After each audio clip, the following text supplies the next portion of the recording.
சின்னத்திரை நடிகை சித்ரா மரணம் குறித்து உரிய விசாரணை நடத்தி உண்மையை கண்டுபிடிக்க வேண்டுமென நசரத்பேட்டை காவல் நிலையத்தில் அவருடைய தந்தை புகார் மனு அளித்துள்ளார்.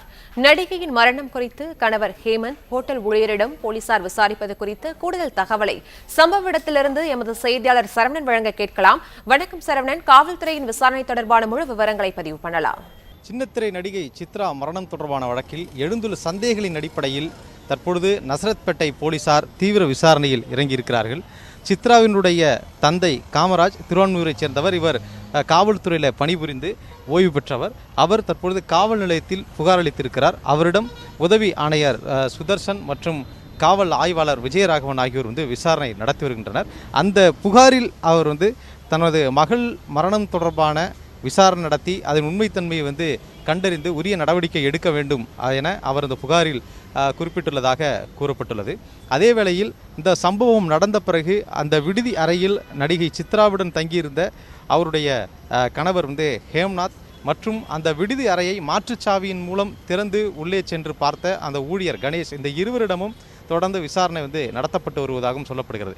மேலும் நடிகை சித்ராவினுடைய செல்போனை கைப்பற்றி இதற்கான என்ன காரணம், மரணத்திற்கு என்ன காரணம் என்பது குறித்த விவரங்கள் எதுவும் கிடைக்குமா, அது தொடர்பான தடயங்கள் எதுவும் கிடைக்குமா என்பது அந்த செல்போனை சைபர் கிரைம் போலீசார் ஆய்வு மேற்கொண்டு வருகிறார்கள்.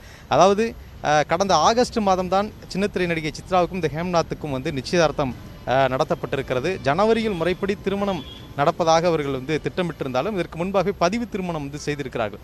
அந்த அடிப்படையில் திருமணம் நடந்தால் அந்த திருமணத்தை தொடர்ந்து 7 ஆண்டுகளுக்குள் அந்த மணமகள் அவருடைய சந்தேகத்திற்கிடமான வகையில் உயிரிழந்தால் அதை ஆடியோ விசாரணைக்கு உத்தரவிடுவார்கள். அந்த அடிப்படையில் இந்த வழக்கிலும் ஆடியோ விசாரணைக்கு உத்தரவிடப்பட்டிருக்கிறது. ஆடியோ இதற்கு பிறகுதான் அந்த பிணவரைக்கு சென்று அவருடைய முன்னிலையில் தான் அந்த விசாரணை என்பது நடத்தப்படும். பிரேத பரிசோதனை என்பதும் நடத்தப்படும். அதே வேளையில் இதில் ஆரம்ப நிலையிலேயே சந்தேகம் இருப்பதாகவும் அவருடைய குடும்பத்தினர் மற்றும் அவருடன் பணியாற்றியுடைய நண்பர்களும் கூட தொடர்ந்து சமூக வலைதளங்கள் மூலமாக சந்தேகத்தை எழுப்பியிருக்கிறார்கள். அந்த புகைப்படத்தில், அதாவது அவர் இருக்கக்கூடிய அந்த விடுதியினுடைய படுக்கை அறையில் கிடக்கக்கூடிய அந்த புகைப்படத்தில் கன்னத்தினுடைய வலது கன்னத்தில் இரத்த காயங்கள் இருப்பதும் அதேபோல் கழுத்திற்கு மேல் பகுதியில் இரத்த காயங்கள் இருப்பதும் தெரிய வருகிறது.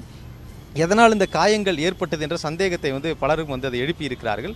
போலீசாரும் இது தொடர்பாக விசாரணையை மேற்கொண்டு வருகிறார்கள். அதாவது இவர் பட்டுப்புடவையில் தூக்கிட்டு கொண்டதாக சொல்கிறார்கள். அந்த பட்டுப்புடவையினுடைய ஒரு பகுதி கன்னத்தை கிழித்திருக்கும் என்ற ஒரு சந்தேகம் இருந்தாலும் அதுதான் என்பது அதற்கான காரணம் என்பதை இன்னும் உறுதிப்படுத்தவில்லை. மேலும் இந்த ஒருவேளை அவர் தூக்கிட்டு அவரை தற்கொலை செய்து கொண்டிருந்தால் அதற்கான காரணம் என்ன என்பதுதான் தற்பொழுது நடத்தப்படக்கூடிய விசாரணையினுடைய முக்கியமான ஒரு பகுதியாக இருக்கிறது.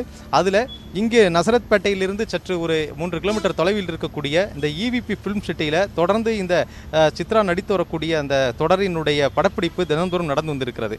இதனால்தான் திருவான்மியூரில் இருக்கக்கூடிய தனது வீட்டிலிருந்து அவர் இங்கு இருக்கக்கூடிய இந்த விடுதியிலே அறை எடுத்து தங்கி வந்திருக்கிறார். கடந்த 4 நாட்களாகத்தான் இவருடைய கணவர் ஹேம்நாத் இவருடன் தங்கியிருந்திருக்கிறார். தினந்தோறும் படப்பிடிப்பு நடக்கக்கூடிய இந்த இடத்திற்கு அவர் செல்வார் எனவும் சொல்லப்படுகிறது. நேற்று இரவும் 2:30 மணி அளவு வரை அங்கே அவர்கள் இருந்துவிட்டு அந்த படப்பிடிப்பு தளத்தில் இருந்துவிட்டு அங்கிருந்து அவர்கள் புறப்பட்டு விடுதி அறைக்கு வந்ததாகவும் சொல்லப்படுகிறது. அதே வேளையில் அந்த EVP ஃபிலிம் சிட்டியில் படப்பிடிப்பு நடந்த அந்த இடத்துல அவர்களுக்குள் பிரச்சனை ஏற்பட்டு அதற்கு பிறகுதான் அவர்கள் இருவரும் காரில் ஏறி வந்தார்கள் என்றும் சொல்கிறார்கள். அது எந்த அளவிற்கு அதில் உண்மைத்தன்மை இருக்கிறது என்பது குறித்தும் போலீசார் தொடர்ந்து அந்த ஹேம்நாத்திடம் விசாரணை நடத்தி வருகிறார்கள். ஒருவேளை அப்படி இருவருக்கும் பிரச்சனை நடந்தால் பிரச்சனைக்கான காரணம் என்ன என்பது குறித்தும், மேலும் அவருடன் நேற்று யாரெல்லாம் நேற்று அந்த படப்பிடிப்பு களத்தில் கலந்து கொண்டார்கள் எனவும் அவர்களெல்லாம் கண்டறிந்து ஒவ்வொரு இடமும் தனித்தனியாக விசாரணை நடத்தவும் போலீசார் திட்டமிட்டிருக்கிறார்கள்.